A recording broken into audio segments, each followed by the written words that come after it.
This is Matador News, and these are today's headlines. President Trump commemorates Holocaust Remembrance Day. First daughter Ivanka Trump visits Berlin to discuss women's entrepreneurship. And pop star icon Elton John cancels concerts after he's diagnosed with a rare and potentially deadly infection. Hello, welcome to Matador News. I'm Cammeron Parrish. And I'm Lanuza. President Trump speaks at the U.S. Holocaust Memorial for the Week of Remembrance. Trump reflected on the courage and the strength of the Jewish people, along with their ability to rise above the challenges of anti-Semitism. Trump says the American people... As President of the United States, I will always stand with the Jewish people, and I will always stand with our great friend and partner, the State of Israel. Trump says the American people need to observe this week with appropriate study, prayers, and commemoration in order to honor the memory of the victims of the Holocaust. This follows a number of controversial statements by the representatives in the White House. The White House most recent, the press secretary Sean Spicer, who claimed that last month Hitler never used chemical weapons when referring to Syria's president. Yesterday, the Anti-Defamation League reported that the number of anti-Semitic incidents of the United States rose 86% from last year. First daughter Ivanka Trump is booed and groaned at while defending her father at a conference in Germany. She praised her father while discussing his take on women and families. He's been a tremendous champion of supporting families and enabling them to thrive. Trump was invited to attend a women's conference in Berlin by German Chancellor Angela Merkel. This was Trump's first international trip as a White House advisor. President Trump seems to be losing his immediate stance on the wall that would separate Mexico and the United States. A recent report estimates that the wall could cost over $20 billion. Regardless, Press Secretary Sean Spicer says he is confident the funds will come. Well, I think, Jim, the president has made very clear that initially we needed to get the funding going, and there's be several mechanisms to make sure that that happens.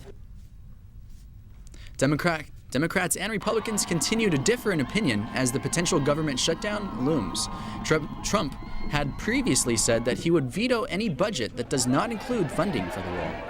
Protesters gathered outside the White House today, demonstrating their frustrations that the potential federal budget is not representing minority groups and communities. Donald Trump has the rest of the Republicans are now feeling the pressure as they must make decisions on the wall before Friday. The budget must be complete before then if they would like to avoid a government shutdown. The French presidential election continues as it moves on to the second round of voting. For the first time in 60 years, the country's two largest parties, Socialists and Republicans, will not be represented in the election. Emmanuel Macron and Marine Le Pen obtained the most votes in the first round this weekend. Macron is a part of an independent political party called En Marche, meaning onward. Le Pen is a part of the National Front Party.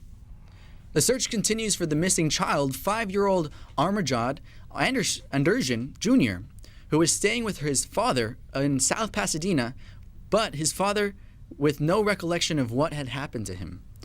The child was last seen at Disneyland on Thursday. The father was found unconscious near the car at a Royal Park and was taken to the hospital.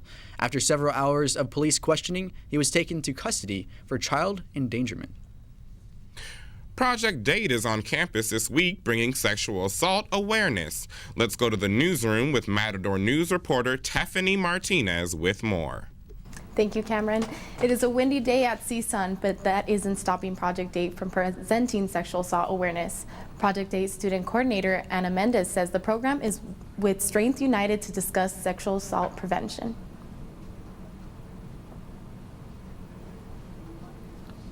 So Project DATE stands for Discovering Alternatives for Today's Encounters, and we are a program that offers sexual assault awareness for everyone on campus and also off campus. So we give presentations to college students within our community and even outside of the CSUN community. Jade Pride and the Claude Center will also make an appearance giving students information and resources.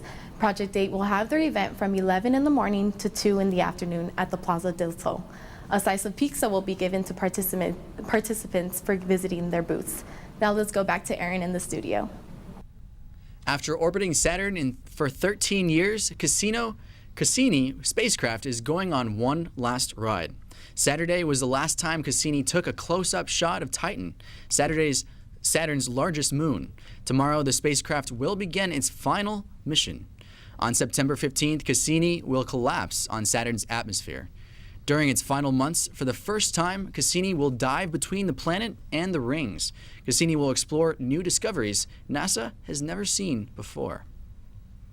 15 people have been charged with the illegal trafficking of eagles and other birds in South Dakota. The charges were made after a 2-year investigation that found trafficking of over 100 eagles and eagle parts. The number of birds involved may soon jump to more than double that. Some of the people charged in the investigation aren't connected to each other. However, 3 men were found to be involved with a native Lakota dance community. Attorney Randy Sealer said there was no cultural sensitivity or tradition used in the handling of the birds. Researchers at Cambridge University say caterpillars have abilities to break down the chemical bonds of plastic. This news is extremely important as there are about 80 million tons of plastic produced all over the world. Plastic is not biodegradable. Researchers believe this discovery may be the first step to being able to eliminate plastic pollution problems. But scientists say even with the possibility of caterpillar solutions in the future, people still need to use less plastic and stop littering. Now let's go to Jose with the latest in health. A new study says drinking too much soda may be linked to Alzheimer's. Researchers at Boston University of Medicine conducted the study. It compared the effects of sugar and artificial sweeteners. The study found regularly drinking soda can also slow down your brain. Artificial sweeteners have been associated with weight gain, diabetes, and heart disease. More research is being done on diet soda so that consumers can make better choices concerning their health. The Trump administration has appointed Rear Admiral Sylvia Trent Adams to Deputy Surgeon General. She is the first non-doctor to hold the position. Trent Adams replaced Dr. Vivek Murthy, who was appointed by President Obama. During his time as Surgeon General, Dr. Murthy was vocal about his support for both Obamacare and gun control. The Department of Health and Human Services says he was asked to resign after assisting with the transition. Now, let's go to business with Serafina. Thank you, Jose. Tensions are running high at Wells Fargo's annual shareholder meeting in Florida. Angry shareholders spoke out of turn wanting answers about the bank's fake account scandal. Wells Fargo Chairman Steven Singer says the board of directors launched an independent investigation on the 2 million fake accounts. More than 5,000 employees were fired. Singer says Wells Fargo did violate the trust of its customers and employees, and the board has tried to hold senior leaders accountable. President Trump is seeking to cut the corporate tax rate from 35% to 15%. Trump is scheduled to release details of his tax reform on Wednesday. His plan is likely to grow national debt. The Tax Policy Center estimates the proposal would cost the federal government $2.4 trillion. Treasury Secretary Steven Mnuchin says the administration's tax plan will pay for itself. Mnuchin says the proposal will generate economic growth, which will lead to higher tax revenue, higher employment, and strong business sales. Members of the Writers Guild of America have voted to authorize a strike before the union's contract expires May 1st. The WGA is asking for increases in compensation, including a 3% increase in minimums and payment of script fees for the lowest paid members. The studios have said no to almost all of the demands. The vote is putting pressure on the studios. It will move the union one step closer to a work stoppage that would have widespread results throughout the film and TV industry.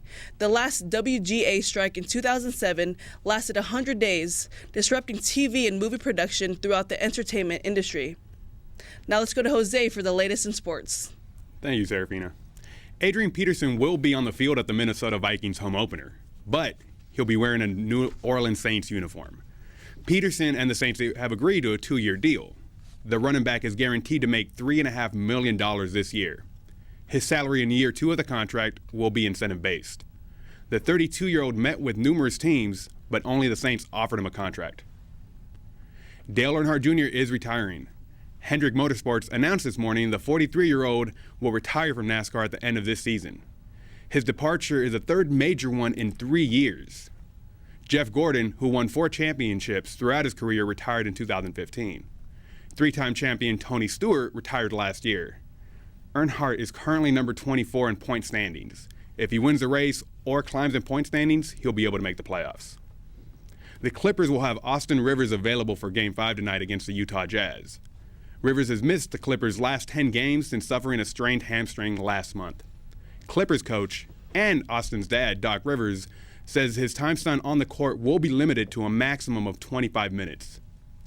The Clippers hope to rebound tonight at the Staples Center after losing Game 4 in Salt Lake City. The series is currently tied at 2 games apiece. They will be playing without Blake Griffin, who is out for the rest of the season with an injury to his right big toe. Now, let's go back to Serafina for the latest in entertainment. Thank you, Jose. Singer Elton John thanks his fans today on Instagram for their support as he recovers from a potentially deadly bacterial infection he got touring in South America. The singer canceled his shows in Las Vegas for April and May. He spent 2 days in intensive care before being released on Saturday. He apologized for letting his fans down and thanked his medical team for taking good care of him. He is expected to make a full recovery and hit the stage again in England this June. Pop icon Beyoncé will be giving out scholarships to Black women attending 4 selected colleges. Her Formation Scholar Award is to encourage and support women who are, as Beyoncé says, unafraid to think outside the box. The 4 students attend Boston's Berklee College of Music, New York's Parsons School of Design, and historically Black colleges Howard University in Washington, D.C., and Spelman College in Atlanta. The scholarships will be good to go for this coming school year. Former star of The Bachelor, Chris Soules, is in custody for leaving the scene of a fatal car crash in Iowa.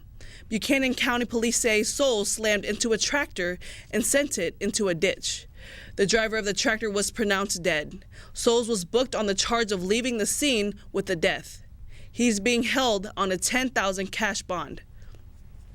We're just weeks away from graduation, and many seniors may feel the pressure of landing their dream job. Here's Matador News reporter Sasha Gomez in the newsroom with more on some resources available to them. Thank you, Serafina. The Resource Center here at CSUN is providing a mocktail party this evening at 6:30 for seniors and juniors. The purpose of this party is to equip students to develop their personal pitch in interviews and to not be fearful of what's to come after graduation. Staff member Stephen Wang says tonight's event is business attire and it's the perfect opportunity to sharpen your skills. We're trying to get seniors and juniors to practice their skills. Interviewing can be hard for students and it could be a scary thing. So we want to provide a safe space and an opportunity for students to come get that practice. Also, there'll be food. So it's a combination of having fun and learning at the same time. So I recommend it to all students who are getting to that stage where like, oh, I need to find a job or I need to find an internship. This is a great way to practice.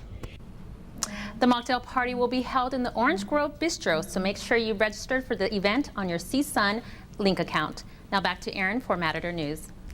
The Tinder dating app has partnered with Conservation Center to save the last male white rhino of its species.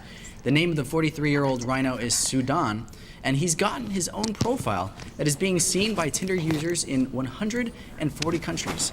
The goal for the project isn't for Sudan to find a date. His profile is spreading awareness of his campaign, aiming to raise $9 million needed to research alternative reproductive techniques.